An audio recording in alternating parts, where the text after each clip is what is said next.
सबको फिर से बांट दिया जाए और जातिवाद खत्म कर दिया जाए, जातीय खत्म कर दिया जाए।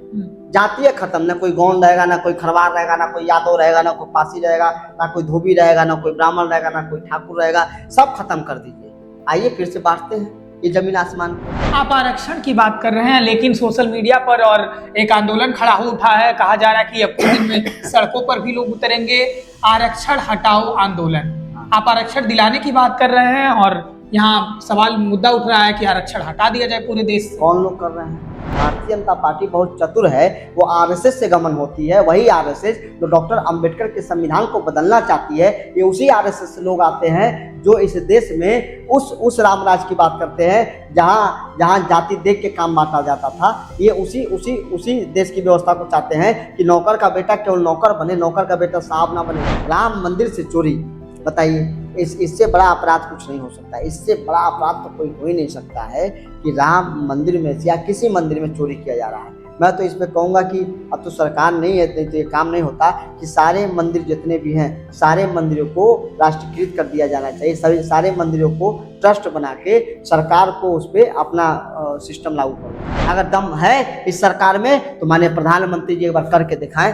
हम आपको बताते हैं, करके दिखाएं। देश के प्रधानमंत्री को मैं चुनौती देता हूँ, करके दिखाएं। और भारतीय जनता पार्टी करके दिखाए, मैं बताता हूँ इनका पता नहीं चलेगा इस देश से कहाँ गायब हो जाए। चौरी चौरा से लड़ेंगे और विधायक बनेंगे शिवशंकर गौंड। कहें बड़े बड़े, देखिए बिना किसी के भाग पे लिखा विधायक बन सकता है। तो हम लोग तो मेहनत करने वाले लोग हैं, छात्र संघ से निकले हुए लोग हैं, तो हम लोग भी विधायक बन सकते हैं।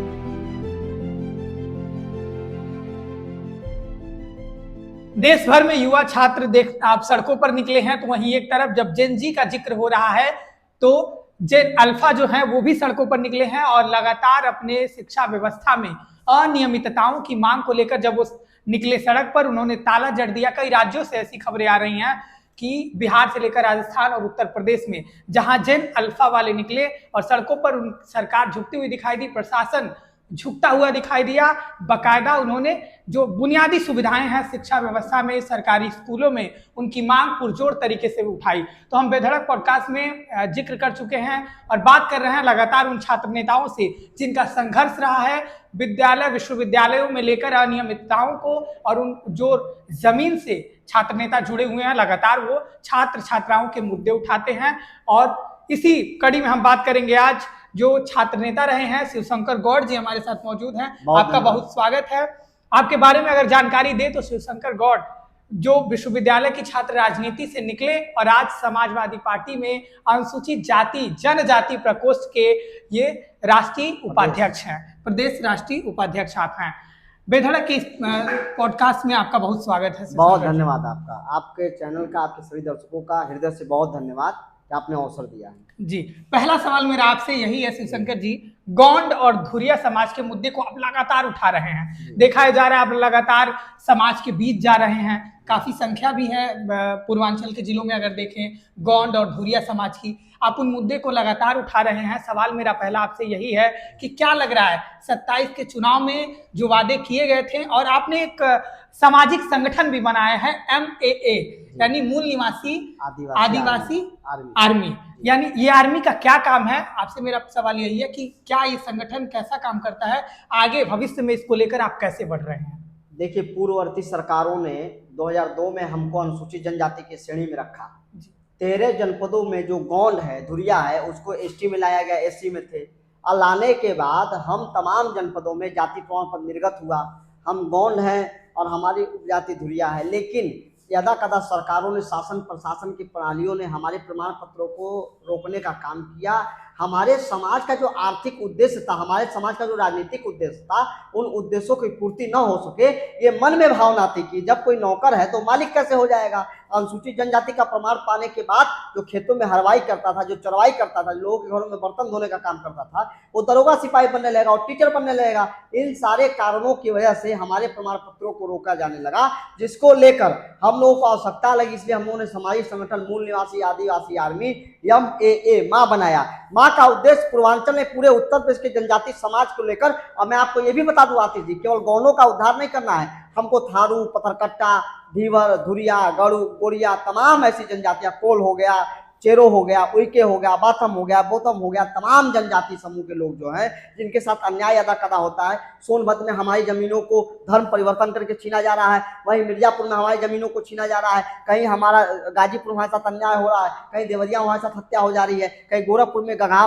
बड़हलगंज में हमारे साथ दुराचार हो रहा है। तो कहीं ना कहीं सारी समस्याओं को देखते हुए, पूरे जनजाति समुदाय के समस्याओं को देखते हुए हम लोगों ने आदिवासी आर्मी का निर्माण किया और पूरे स्तर से आज हम 20 जिलों में संगठन चला रहे हैं। उत्तर प्रदेश के 20 जनपदों में मूल निवासी आदिवासी आर्मी की संगठन तैयार हो चुका है और हम लगातार इस पे आंदोलन कर रहे हैं और लगातार सरकार से अपने हक और अधिकार की लड़ाई लड़ रहे हैं। जी, लेकिन शिव शंकर जी, सवाल तो ये है कि जिन समाज की बात आप कर रहे हैं कि उन्हें हम अनुसूचित जाति में ले जाएंगे, उन्हीं का मुद्दा डॉक्टर संजय निषाद जो माननीय मंत्री हैं, उत्तर प्रदेश सरकार में मत्स्य मंत्री हैं, उसी समाज का मुद्दा वो उठाते हैं, लेकिन वो आरक्षण जो है मछुआ समुदाय को दे नहीं पाते हैं। ऐसे में जो डिफरेंस है, अंतर कहाँ है? जिन जातियों की बात आप कर रहे हैं उन्हीं जातियों की बात तो संजय निषाद करते हैं, आप नहीं समझ और पाए। आप अनुसूचित जनजाति में बात कर रहे हैं, एससी में उनको जोड़ने की, और वो तो एससी में बात करते हैं। इसको जरा आप समझाइए। आपके दर्शकों को मैं वेरीफाई कर दूं, एकदम क्लियर कर देना चाहता हूं। श्रीमान डॉक्टर संजय निषाद जी जिन लोगों को अनुसूचित जाति में शामिल करने की बात करते हैं, वो 17 जातियों को सरकार, जब समाजवादी पार्टी की सरकार थी, माननीय अखिलेश यादव जी ने विधानसभा से अमेंडमेंट पास करके केंद्र सरकार को भेजा था, लेकिन केंद्र सरकार अनुसूचित जाति अनुसूचित जनजाति के विरोध में काम करती, उसने उस बिल को पास नहीं किया।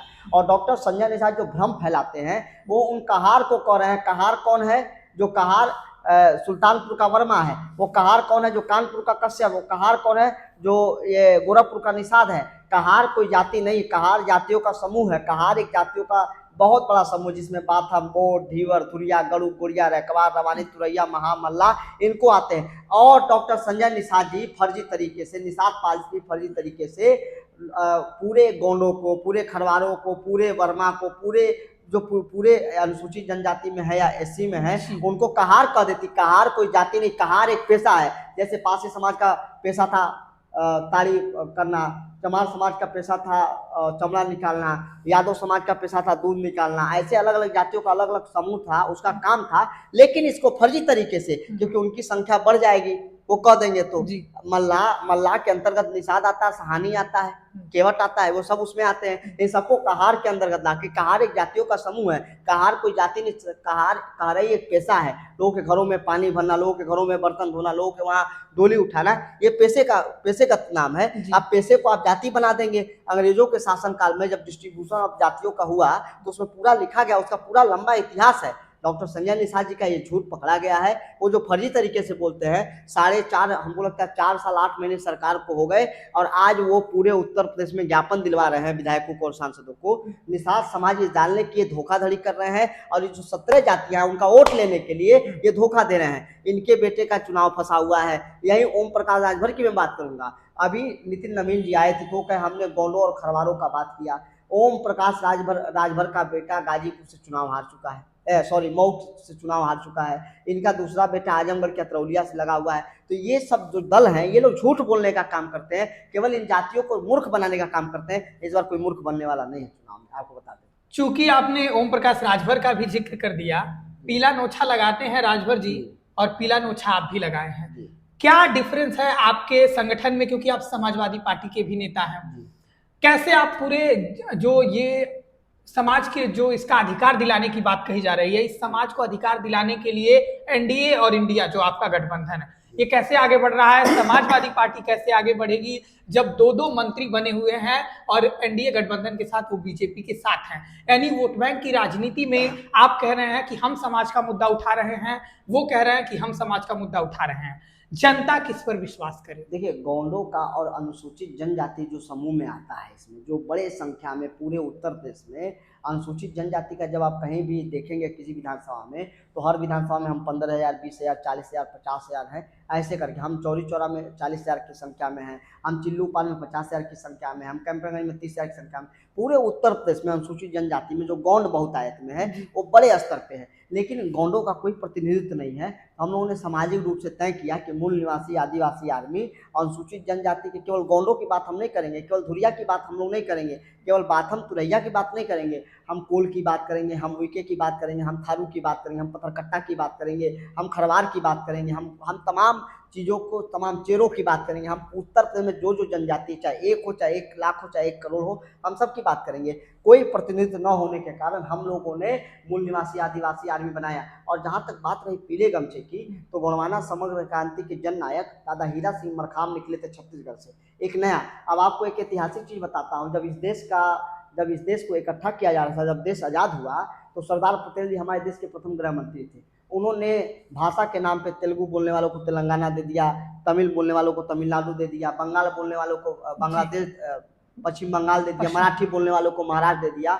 हमारे गौंड राजाओं ने, हमारे जनजाति के राजाओं ने 52 रियासतें हम लोगों ने विलय किया। 52 रियासतें सरदार पटेल, ये पूरा दिल्ली में पेपर रखा है, अनुसंधान संस्था में पेपर रखा हुआ है।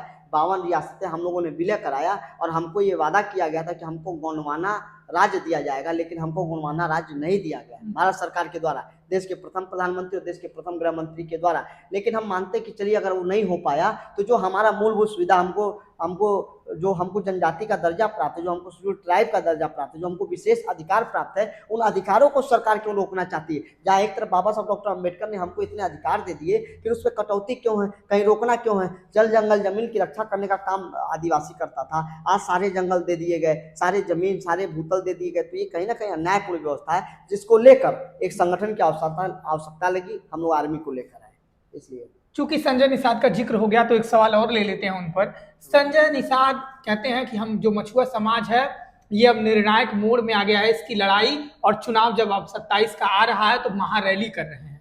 महारैली के माध्यम से वो कह रहे हैं कि जनता जागरूक है, अपना अधिकार लेकर रहेगी।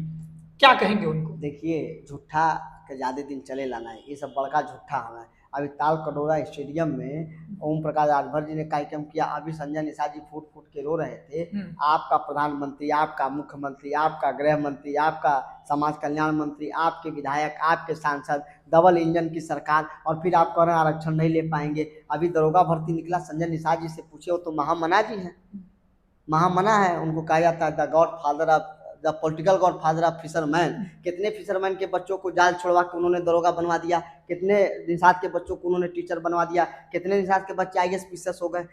एक कहावत है पूर्वांचल में, कहा जाता है जबरा मारे और रोए भी ना दे। आपका PM, आपका CM, आपका DM, और उसके बाद भी आप आरक्षण नहीं दिला पा रहे हैं, और आप दूसरे समाज के वोट की उम्मीद करते हैं। कहीं ना कहीं ये लोग झूठ बोलते हैं, फरेब करते हैं। समाज को तोलेंगे, तोलने के बाद आपका बेटा सांसद कैसे हो, आपका बेटा विधायक कैसे हो, आप मंत्री कैसे हो, आपका आबा काबा कैसे चलता रहे। मैं पूछता हूँ कि तमाम मुद्दों पे तमाम निषाद समाज के लोगों की हत्याएं हुई हैं, क्या कार्रवाई किया इन्होंने? अगर मैं निषाद समाज के आपके माध्यम से बता दूं, बहुत ज़्यादा काम नहीं करना। उत्तर प्रदेश की सरकार एक बिल विधानसभा में पास करे, वो विधानसभा में बिल पास करने के बाद लोकसभा में भेज दिया जाता है। लोकसभा में जब भेज दिया जाएगा बिल को, तो माननीय जो सरकार है वो बिल लोकसभा में प्रस्तुत करेगी संसदीय कार्य मंत्री, और संसदीय कार्य मंत्री जब पेश करेगा तो बिल पास हो जाएगा, क्योंकि पूर्ण बहुमत से भारतीय जनता पार्टी की सरकार है। और जैसे वो बिल पास हो गया, राष्ट्रपति के लिए साइन के लिए चला जाएगा, तो जितने निषाद हैं, केवट हैं, मल्लाह हैं, वो SC हो जाएंगे। लेकिन ये नहीं करेंगे ना। अगर ये SC हो जाएंगे तो ये दरोगा बनने लगेंगे, डॉक्टर बनने लगेंगे, सिपाही बनने लगेंगे, होमगार्ड बनने लगेंगे, DM बनने लगेंगे, तो संजय निषाद का चलेगा कैसे? ये नौकर बना के रखना चाहते हैं, ये हरवाई करेंगे कैसे? ये पूरी की पूरी प्लान, पूरी की पूरी योजना भारतीय जनता पार्टी की है। ये दोनों गमन कर रहे हैं, एक पिछड़ा एक दलित के नाम पे दोनों खा रहे हैं, और दोनों का चलने वाला नहीं है। आप देखिए 27 में व्याकुल हो गए हैं, एकदम व्याकुलता आ गई है कि सीट का बार्गेनिंग है। 1 करोड़ में बेचते थे, आप सोच रहे हैं कि 5 करोड़ में कैसे बिके, 10 करोड़ में कैसे बिके? आप पता करिए ना। ये हम लोग तो जानते हैं कि ये बार्गेनिंग कर रहे हैं। अभी तो हम सुने महामना जी को जाके कह रहे हैं कोई दरवाजा बंद कर देगा तो हम दूसरे दरवाजे में घुस जाएंगे। माने दीन ईमान है या नहीं है आपका?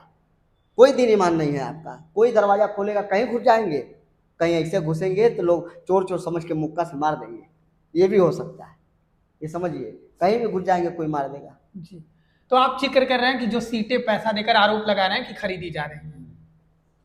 एक आंकड़ा देखिए, अब बात हो रही है कि उनको अपना अधिकार दिलाने के लिए, SC में शामिल कराने के लिए, आप चूंकि आपने जिक्र किया, लेकिन सरकार की तो आपकी भी चाहिए थी, समाजवादी पार्टी की सरकार भी चाहिए थी, BSP ने भी चाहा था, और बाकायदा इसके ऊपर UP विधानसभा में पास भी कर दिया गया था। और सरकारें चाही थी, लेकिन केंद्र के पास जाकर ये मामला अटक गया, क्योंकि इन 17 जातियों को अनुसूचित जाति का दर्जा दिलाने के लिए समाजवादी पार्टी ने भी प्रयास किया, बीएसपी ने भी प्रयास स्पष्ट कर किया। लीजिए, प्रयास नहीं किया। समाजवादी पार्टी श्री अखिलेश यादव की सरकार ने इस बिल को पास करके केंद्र सरकार में भेज दिया। जब माननीय प्रधानमंत्री नरेंद्र मोदी जी थे, लेकिन भारतीय जनता पार्टी के केंद्र की सरकार ने इस अमेंडमेंट को पास नहीं किया, निरस्त कर दिया, फिर वो मामला कोर्ट में भी चला गया। बिल्कुल, तो ये क्यों नहीं किया? ये बताइए, केंद्र में चूंकि आप लोगों की पार्टी की सरकार नहीं थी तो ये मामला फंस गया, लेकिन ये सरकारें चाही थी और बकायदा पास किया गया था, ये तो फैक्ट है। लेकिन सवाल ये उठता है कि जब योगी सरकार ने चाहा था और बकायदा योगी सरकार ने नोटिफिकेशन भी जारी कर दिया था, अधिसूचना जारी हो गई थी, इन 17 जातियों को एससी के दर्जे में शामिल कर लिया गया था, लेकिन ये मामला अटका जाकर केंद्र सरकार के पास, क्योंकि हाईकोर्ट ने भी रोक लगा दिया और हाईकोर्ट ने कहा कि राज्य के पास ये अधिकार नहीं है कि वो इन 17 जातियों को शामिल करे, एससी का दर्जा दे, ये केंद्र कर सकता है, देश की संसद कर सकती है। ऐसे में सवाल उठता है कि डबल इंजन की सरकार है, और डबल इंजन की सरकार आखिर जब योगी सरकार पास कर देती है तो ये मामला केंद्र में जाकर क्यों रुक जाता है? क्या ये पॉलिटिक्स है? पूरी तरीके से राजनीति से ओतप्रोत मामला है। भारतीय जनता पार्टी की सरकार कभी भी अनुसूचित जाति, अनुसूचित जनजाति और पिछड़े जो समाज के लोग हैं उनके हित में कभी नहीं रही है। आपने 69,000 शिक्षक भर्ती देखा, तमाम आपने वैकेंसियाँ देखा, 1% भी किसी ओबीसी, एससी, एसटी का काम नहीं हो पाया, कभी उनको आरक्षण नहीं मिल पाया। भारतीय जनता पार्टी ने केवल वोट के नाम पे, केवल वोट के दिखावे के नाम पे विधानसभा में पास कर दिया, लेकिन जब तक लोकसभा, देश की सबसे बड़ी संसद, जब तक इस बिल को पास नहीं करेगी और पास होने के बाद जब तक राष्ट्रपति की मंजूरी नहीं होगी, तब तक कोई भी अमेंडमेंट नहीं हो सकता है, कोई भी किसी को किसी जाति में शामिल नहीं किया जा सकता है। तो भारतीय जनता पार्टी बहुत चतुर है, वो आरएसएस से गमन होती है। वही आरएसएस जो डॉक्टर अंबेडकर के संविधान को बदलना चाहती है, ये उसी आरएसएस से लोग आते हैं जो इस देश में उस रामराज की बात करते हैं जहाँ जाति देख के काम बांटा जाता था। ये उसी देश की व्यवस्था को चाहते हैं कि नौकर का बेटा केवल नौकर बने, नौकर का बेटा साहब ना बने। डॉक्टर अंबेडकर ने उस मिथ्या को तोड़ा और कहा कि राजा रानी के पेट से पैदा नहीं होगा, राजा जनता की ओर से पैदा होगा। लेकिन भारतीय जनता पार्टी की जो नीति है, जो नीयत है, वो नीयत साफ हो गई कि अनुसूचित जाति, अनुसूचित जनजाति को लेकर उसको तबाह किया जाए, उसको बर्बाद किया जाए, नौकर को नौकर रखा जाए। एक आरक्षण की बात होती है तो एक आरक्षण कितना तेज दे दिया जाता है आपको बताऊं। और ईडब्ल्यूएस आरक्षण में जो गरीब स्वर्ण है, जो बेसहारा स्वर्ण है, उसको छोड़ के हरीश द्विवेदी जैसे लोग, सतीश द्विवेदी जैसे लोग के भाई ईडब्ल्यूएस में आ जाते हैं। आप सोचिए कितनी बड़ी बात है। ये अन्यायपूर्ण व्यवस्था है और ये भारतीय जनता पार्टी सदैव दलितों, पिछड़ों, शोषितों, वंचितों के खिलाफ थी, है और ये रहेगी। आप आरक्षण की बात कर रहे हैं, लेकिन सोशल मीडिया पर और एक आंदोलन खड़ा हो उठा है, कहा जा रहा है कि अब कुछ दिन में सड़कों पर भी लोग उतरेंगे, आरक्षण हटाओ आंदोलन। आप आरक्षण दिलाने की बात कर रहे हैं और यहाँ सवाल मुद्दा उठ रहा है कि आरक्षण हटा दिया जाए पूरे देश से। कौन लोग कर रहे हैं?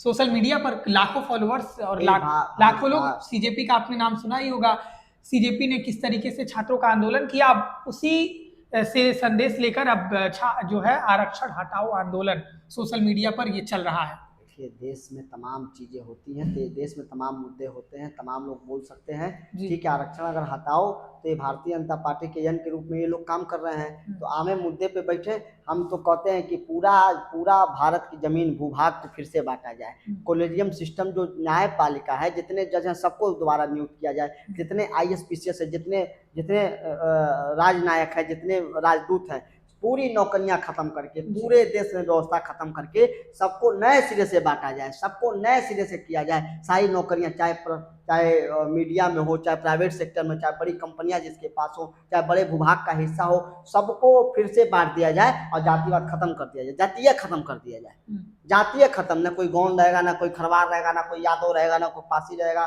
ना कोई धोबी रहेगा, ना कोई ब्राह्मण रहेगा, ना कोई ठाकुर रहेगा, सब खत्म कर दीजिए। आइए फिर से बांटते हैं ये जमीन आसमान को। आप 100 बीघा के जोता रहे हैं और हमारे पास खाने को एक मुट्ठी चावल नहीं है, क्या बात करते हैं आप आरक्षण को खत्म करने की बात करते हैं। आपके पुरखा पुरनिया कई सदियों, यदा कदा कई सदियों तक हमारे ऊपर राज किया आपने। आप हमको पढ़ने नहीं जाने दिए, आप ही के कहने पे मंदिर और विद्यालय में प्रवेश हमारा वर्जित था, आप हमसे कर लेते थे, आपने हमारे गले में मटका बांधा, आप हमारे कमर में झाड़ू बांधे, और आप आरक्षण हटाने की बात करते हो। क्यों आरक्षण हटाने की बात करते हो? इस देश का मूल है, जब तक एक एक शोषित, वंचित, पिछड़ा, दलित और जो आदिवासी है जब तक अपने पैरों पर खड़ा नहीं हो सकता, तब तक आरक्षण कोई माई का लाल खत्म नहीं कर सकता। मैं चुनौती देके कहता हूँ, कोई माई का लाल खत्म नहीं कर सकता है। अगर दम है इस सरकार में तो माननीय प्रधानमंत्री जी एक बार करके दिखाएं। हम आपको बताते हैं, करके दिखाएं, करके दिखाएं।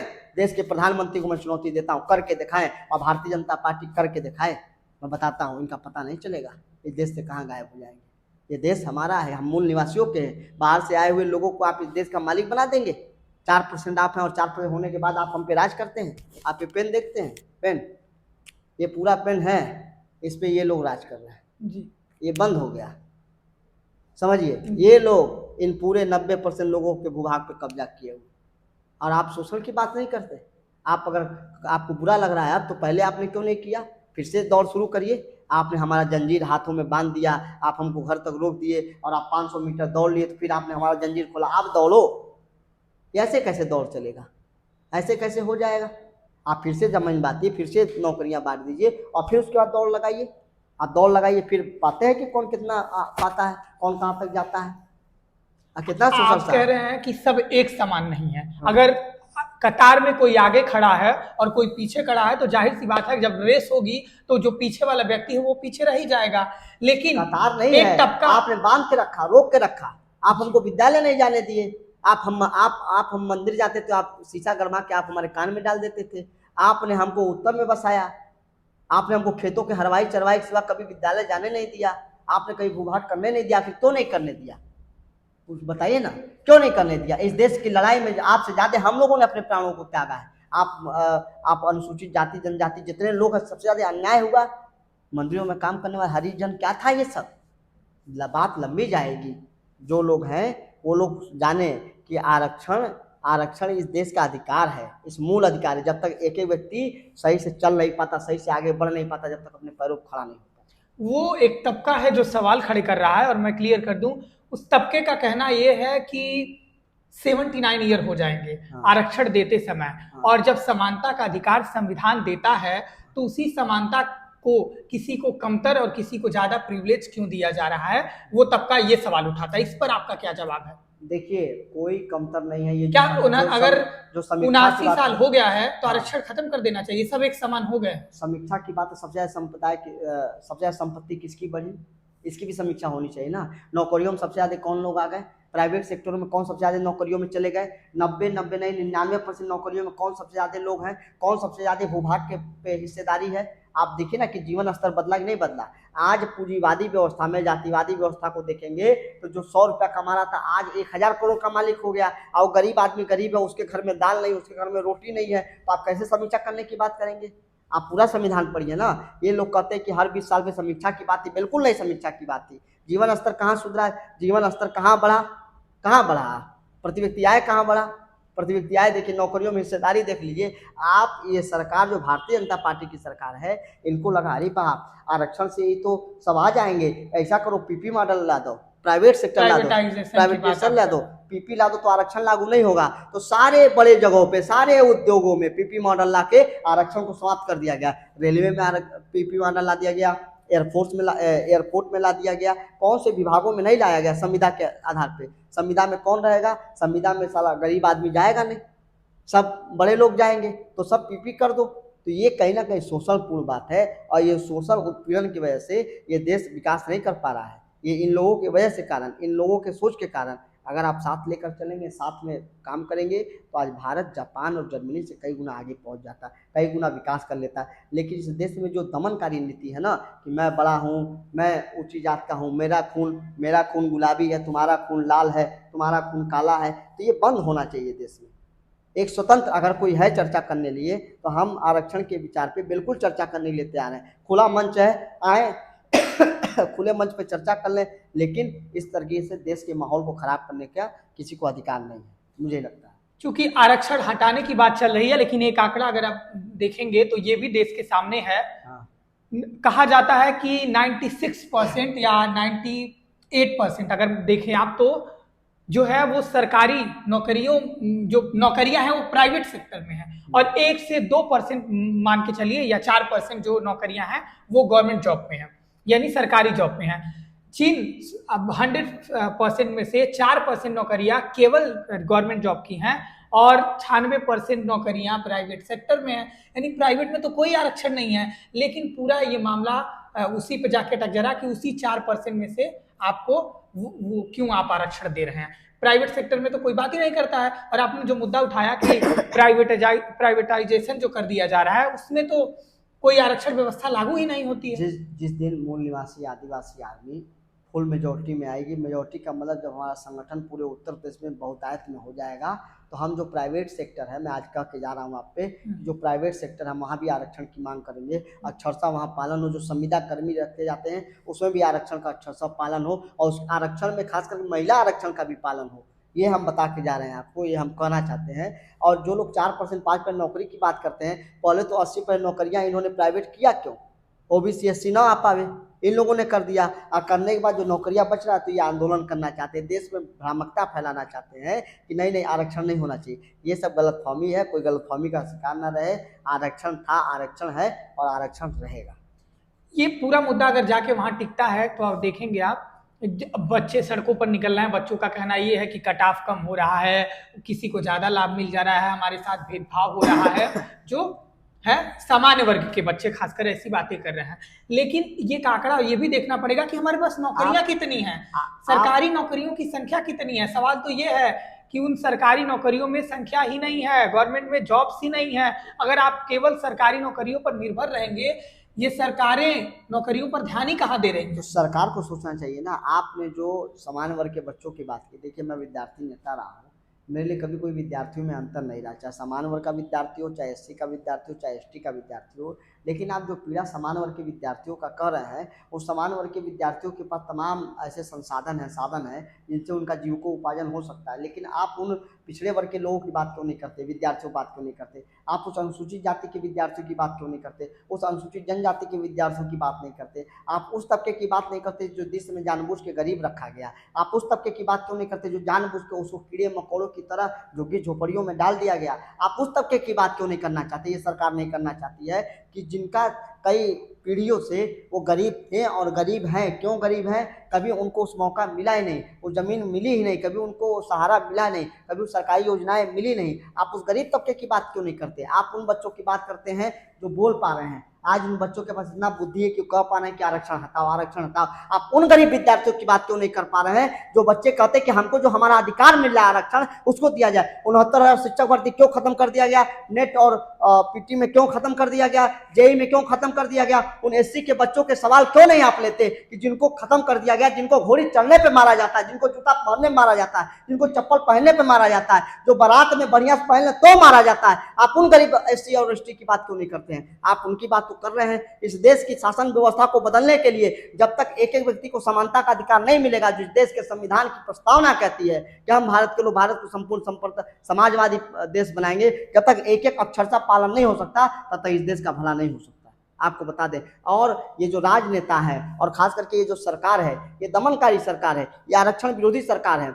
यूजीसी ला के इसने देश में लड़ाने का काम किया।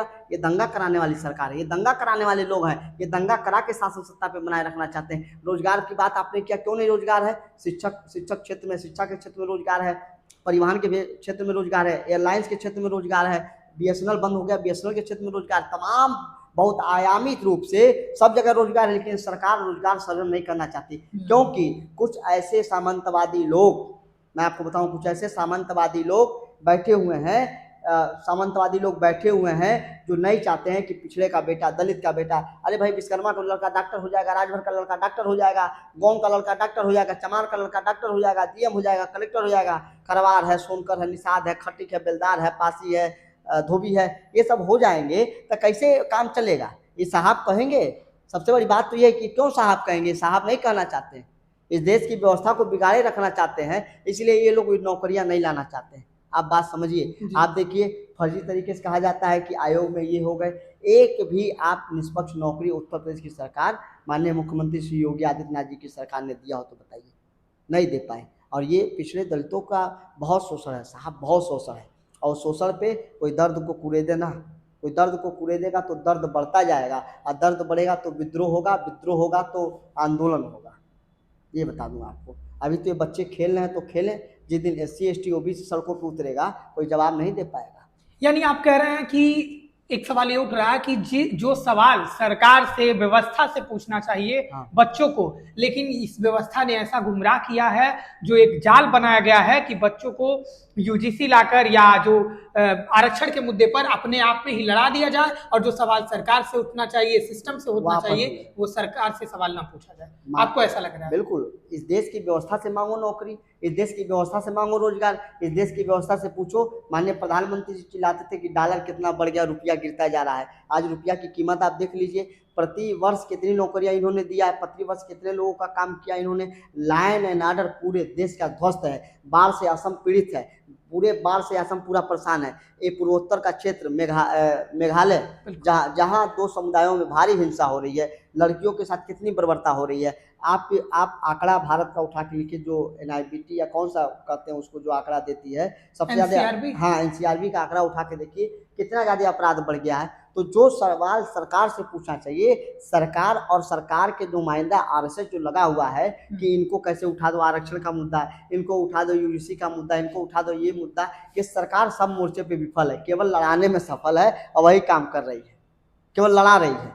जब जिस देश का राजा को लगे कि उस देश में जनता भूखी है, नंगी है, जनता रोजगार मांग रही है, तो उस देश को युद्ध दे दो, जनता राष्ट्रवाद से ओतप्रोत हो जाएगी।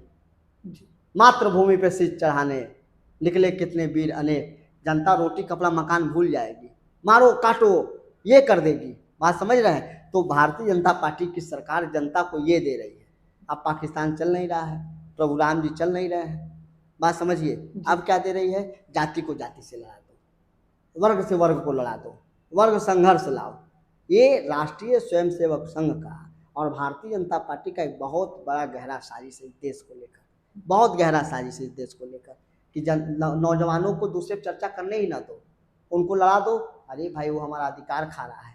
जब आप उस बात पे पूर्व में जाएंगे कि कहाँ उन जातियों को रखा गया था, जब उन एससी और ओबीसी के लोगों के उस काल में जाएंगे, तो उन तमाम सवर्ण समाज के बच्चों को समझ में आ जाएगा कि नहीं, इनको आरक्षण देना सही काम है।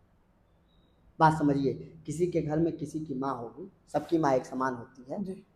4 बेटे हैं, 4 बेटे हैं, 2 बेटे खूब अच्छे खासे तंदुरुस्त हैं, 1 बेटा थोड़ा सा कम है, ठीक है, चौथा बेटा बहुत कमज़ोर है, पतला दुबला है, बहुत कमज़ोर है।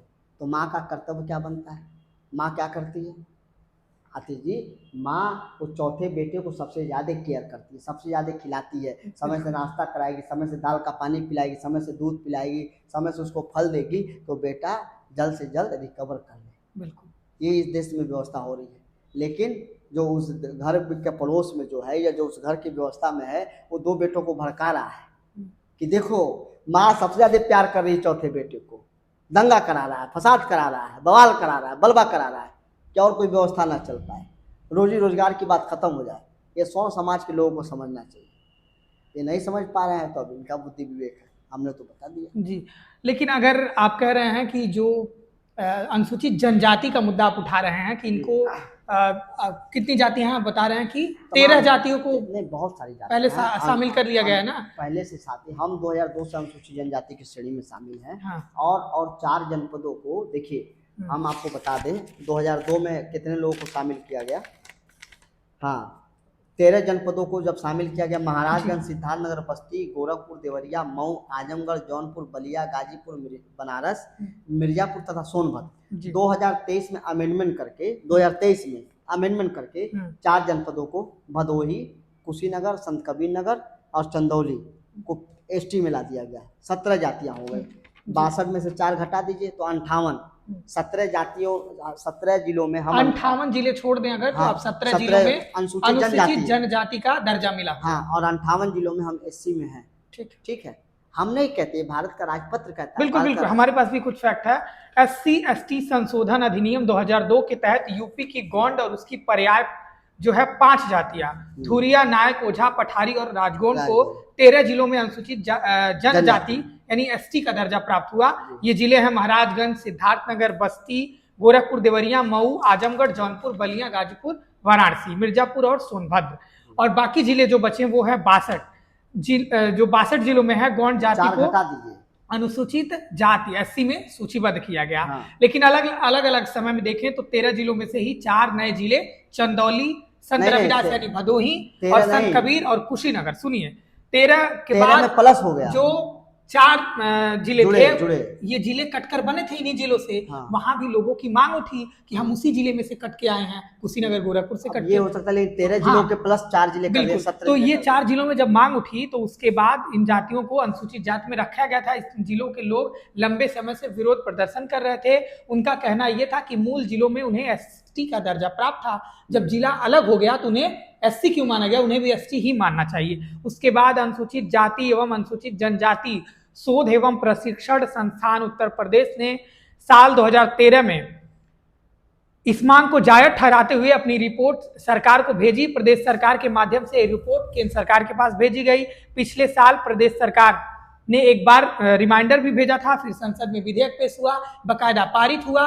यानी 13 जातियों को एक बार किया गया, फिर 4 जाति और जोड़ी गई, यानी 4 जिले को 4 जिलों को और जोड़ा गया, यानी 17 जिले। ये करेक्ट हमारा करते हैं, मांग है, मैं आपको बताऊं। 17 जिले एसटी में शामिल कर लिए गए। हाँ। उत्तर प्रदेश के 75 जिलों में से 17 जिलों में जो ये अनुसूचित जनजाति में, हाँ, लेकिन अनुसूचित जनजाति में आते हैं, आ गए। ये फैक्ट है। हम मूल निवासी, आप क्या चाहते हैं? मूल निवासी आदिवासी आर्मी इसकी मांग करती है कि पूरे उत्तर प्रदेश को अनुसूचित जनजाति की श्रेणी में शामिल किया जाए। 75 जिलों को, पूरे 75 जिलों को अनुसूचित जनजाति की श्रेणी में शामिल किया जाए जी।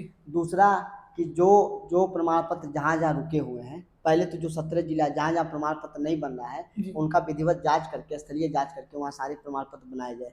तीसरी, जिन लोगों की नौकरियाँ रोकी गई हैं उन नौकरियों को बहाल किया जाए। चौथा, हमारा आरक्षण 2% से बढ़ा के 10% किया जाए। हमारा आरक्षण 2% से बढ़ा के 10% किया जाए। पांचवा कि भारत सरकार की गाइडलाइन है कि प्रत्येक जनपदों में अनुसूचित जनजाति के लिए एक कार्यालय होना चाहिए। पांचवा, ये कार्यालय खोला जाए जिससे कि अनुसूचित जनजाति का व्यक्ति वहां जाके अपनी दिक्कतें, परेशानियां, समस्याएं वहां दर्ज करा सकता हो। ये 5 बिंदुओं पे मूल निवासी आदिवासी आर्मी काम कर रही है और निश्चित तौर पर हम इसको प्राप्त करके रहेंगे। तो इन अगर आप देखेंगे कानून और नियम के हिसाब से तो 17 जिलों में तो कोई दिक्कत होना नहीं चाहिए। है दिक्कत, क्या दिक्कत है? 17 जिलों में क्या प्रमाण पत्र, जाति सर्टिफिकेट नहीं जारी हो रहा है? कई जगह होता, कई जगह नहीं होता है। ये वर्तमान की जो शासन व्यवस्था है, जिला प्रशासन की व्यवस्था है, वो कुछ कागजी, कुछ अभिलेखीय त्रुटियों के कारण नहीं हो पा रहा है। ठीक है, और जिसके कारण ये लगातार आंदोलन चल रहा है, ये रोका जाना चाह रहा है। देखिए, मैं आपको बताऊं, समाज में जब ये चीज़ें आई कि प्रमाण पत्र कैसे हो, गोरखपुर में जब बना तो बांसगांव तहसील में सबसे ज़्यादा बना, सदर तहसील में सबसे ज़्यादा बना। लेकिन जब लोगों को ये लगा कि ये लोग जो लोगों के घरों में बर्तन धोने वाले हैं, ये लोग जो लोगों के घरों में काम करने वाले हैं, ये लोग नौकर से मालिक हो जाएंगे, तो इनका प्रमाण पत्र हटा दिया जाए। हमको बोलचाल में लोग कहार कहते हैं। क्या कहते हैं? हम कहार जाति के नहीं है। कहार कोई जाति नहीं, कहार एक पेशा है। मैं आपको बता दूं, मैं धुरिया जाति से आता हूँ। ठीक है, ये बहुतायत पूरे उत्तर प्रदेश में, जब गोरखपुर से जब पूरा ये बढ़ेंगे लखनऊ की तरफ, या इधर अम्बेडकर नगर जौनपुर बढ़ेंगे, तो इधर महाराजा सिद्धार्थ नगर, तो हम लोग धुरिया हैं। जब हमको शासनादेश कहता है कि हमारा 1356, 1359 देखा जाए, हमारा टीसी देखा जाए, हमारा कुटुंब रजिस्टर देखा जाए, इसके अलावा भी अगर बचता है तो स्थलीय जांच किया जाए और निर्विवादों परिवारों से पूछताछ किया जाए, तो ऐसा कभी नेपाल करता ही नहीं है, कभी ऐसा होता ही नहीं है, कभी ऐसा हुआ नहीं। हम लोग तो समान श्रेणी से पढ़ने का काम किए और लड़ने का काम किए। तो ये कहीं ना कहीं अन्याय हमारे साथ हो रहा है। जो संविधान में ताकत हमको मिली है, उस संविधान के ताकत को कमजोर करना और कहीं ना कहीं हमको रोकने का काम किया जा रहा है कि इनको रोका जाए, इनको बढ़ने ना दिया जाए। जिससे बढ़ जाएंगे तो ये मालिक हो जाएंगे, इनको ये लगता है। तो तमाम षड्यंत्रों के साथ ये चल रहा है और हमारे समाज में पीड़ा ये, हमारे समाज में दिक्कत ये है, उनको कोई नेतृत्व नहीं मिल पाया, उनको कोई नेतृत्व करने वाला संगठन नहीं मिल पाया, उनको कोई नेता नहीं मिल पाया। लेकिन आज जो नौजवानों का हुजूम मेरे साथ है, आज जो समाज का प्रेम मेरे साथ है, आशीर्वाद मेरे साथ है, मैं बताऊं 20 जनपदों में, गोरखपुर मंडल, आजमगढ़ मंडल, बस्ती मंडल, मिर्जापुर मंडल, देवीपाटन मंडल, बाराबंकी मंडल, अयोध्या मंडल, इधर आप बनारस मंडल जाएंगे, पूरे मंडलों में हम लोगों के कार्यकर्ता तैयार हो चुके हैं। बड़े स्तर पे 20 से अधिक जनपदों में हम काम कर रहे हैं, हम काम कर रहे हैं और बहुत जल्दी मूल निवासी आदिवासी आर्मी उत्तर प्रदेश सरकार को अपनी ताकत दिखाएगी। हम अन्याय क्यों सहेंगे? हम अन्याय करने नहीं, हमारे ऊपर अन्याय क्यों हो रहा है? 2% का आरक्षण हमारा है, आप वो भी हमको नहीं देना चाहते हो। ये अन्याय है ना, ये अन्याय बंद होना चाहिए हमारे साथ। समाजवादी पार्टी, आपके पार्टी का क्या स्टैंड है इस मुद्दे पर? अगर सरकार आने वाले समय में अगर बनती है, नहीं बनती है, क्या स्टैंड क्या है इस जो जनजाति वाले मुद्दे पर आपकी पार्टी? समाजवादी पार्टी का स्टैंड हमेशा स्पष्ट रहा है। जब माननीय अखिलेश यादव जी मुख्यमंत्री थे तो 14, 15, 16 तक तमाम हम लोग के प्रमाण पत्र बनते थे।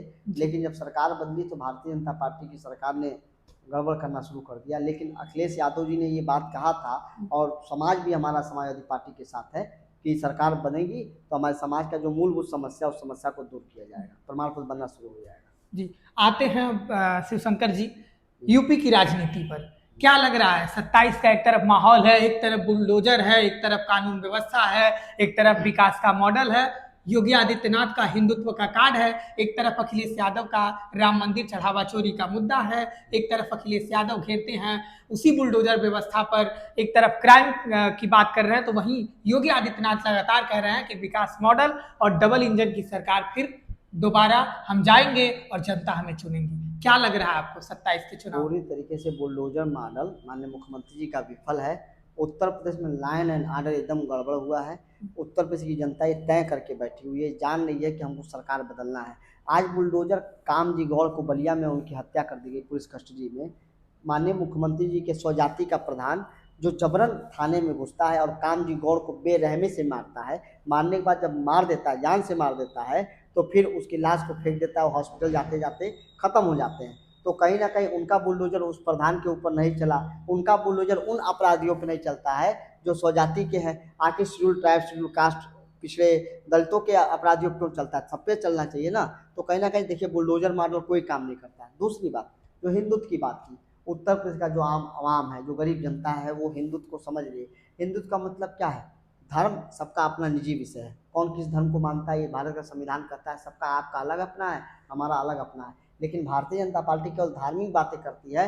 माननीय मुख्यमंत्री जी का बयान सुन रहा था, मेरा हेलीकॉप्टर ले जाओ, फूल बरसाओ। अरे मैं कहता हूँ आपका हेलीकॉप्टर जाए और गरीब गाँवों में किताबें बांटी जाएँ, आपका हेलीकॉप्टर जाए गरीब गरीब झोपड़ियों में अनाज बांटे जाएं, आपका हेलीकॉप्टर जाए गरीब जो बेवा महिलाएं उनको पेंशन बांटा जाए, आपका हेलीकॉप्टर जाए तो बच्चों के हाथों में, जिन बेटियों के हाथ पीले नहीं हो पा रहे हैं, उनके हाथों में मेहंदी लगाने का काम हो, उनके विवाह कराने की बात हो। आप कहते हैं वो गांजा पीने वाला और वो अफीम खा के निकलने वाला, कांवड़ यात्रा में जाने वाला उस दलित पिछड़े के बच्चे के ऊपर फूल बरसाने का काम, तो धार्मिक चीज़ें नहीं चलने वाला। समाज बहुत समझ चुका है। और देखिए जिस राम मंदिर को बनाने के लिए एक लोगों ने, हम लोगों के, हमारे परिवारों ने, लोगों ने 1-1 रुपया, 2-2 रुपया, 10-10 रुपया दिया लोगों को। लोग जो सोने का ईंट, जो चांदी की चीज़ें दिए, वो अंदर से गायब हो गया। इतना बड़ा राम मंदिर से चोरी, बताइए इससे बड़ा अपराध कुछ नहीं हो सकता। इससे बड़ा अपराध तो कोई हो ही नहीं सकता है कि राम मंदिर में या किसी मंदिर में चोरी किया जा रहा है। मैं तो इस पे कहूँगा कि अब तो सरकार नहीं है तो ये काम नहीं होता कि सारे मंदिर जितने भी हैं, सारे मंदिरों को राष्ट्रीयकृत कर दिया जाना चाहिए। सभी सारे मंदिरों को ट्रस्ट बना के सरकार को उस पर अपना सिस्टम लागू कर देना चाहिए। वो तो कह रहे हैं, योगी आदित्यनाथ कह रहे हैं कि जो भगवान प्रभु श्री राम के दर्शन नहीं करने आए वो आज चुनावी राम भक्त बन रहे हैं। सवाल दर्शन करने का थोड़ी ना है, सवाल ये है कि आपने चोरी किसने किया।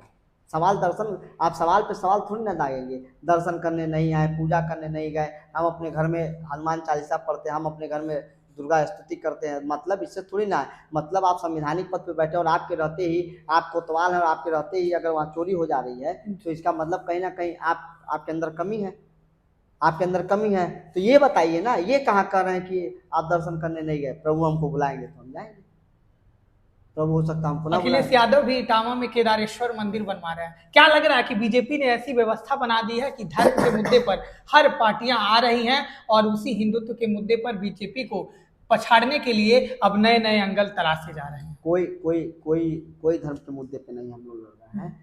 हम लोगों ने, जनता की मांग थी इटावा में तो कलदेश्वर मंदिर बन गया, जनता की मांग थी। हमारा मुद्दा है विकास, हमारा मुद्दा है शिक्षा, हमारा मुद्दा है रोजगार, हमारा मुद्दा है महिला सुरक्षा, हमारा मुद्दा है किसानों का खाद, छात्रों की छात्रवृत्ति, हमारा मुद्दा है बेटियों को कन्या विद्याधन, हमारा मुद्दा अच्छी सड़कें, हमारा मुद्दा है इंफ्रास्ट्रक्चर, हमारे मुद्दे अच्छे पैरामेडिकल कॉलेज, अच्छा पॉलिटेक्निक कॉलेज, अच्छा डिग्री कॉलेज, हमारे मुद्दे हैं विश्वविद्यालय, हमारा मुद्दा है कि हमारे विश्वविद्यालयों से पढ़ने वाला बच्चा सेलेक्ट कैसे होगा। हम उन मुद्दों पर नहीं जाते, वो भारतीय जनता पार्टी का तिलक तराजू वाला मामला है। हमारा मुद्दा स्पष्ट है, शिक्षा देना, शिक्षा करना, शिक्षित करना और लोगों को संगठित करके लोगों के जीवन में सुधार करना। चाहे कोई भी हो, जो शिक्षा प्राप्त करेगा, जो इस देश के संविधान को मानेगा, वो आगे बढ़ेगा, जो नहीं मानेगा तो कोई मतलब नहीं है उसका। गोरखपुर ग्रामीण से विधायक हैं विपिन सिंह। विपिन सिंह कहते हैं कि आज वही अखिलेश यादव जो 1 घंटे या 10 मिनट या 15 मिनट गोरखपुर में पानी लग जाता है तो ट्विटर पर ट्वीट कर देते हैं, लेकिन उनके राज्य में, उनके समय में इसी गोरखपुर में 24 घंटे और पानी लगा रहता था और नौका चलती थी, नाव चलती थी। हाँ। क्या जवाब देंगे? आज नहीं लग रहा है।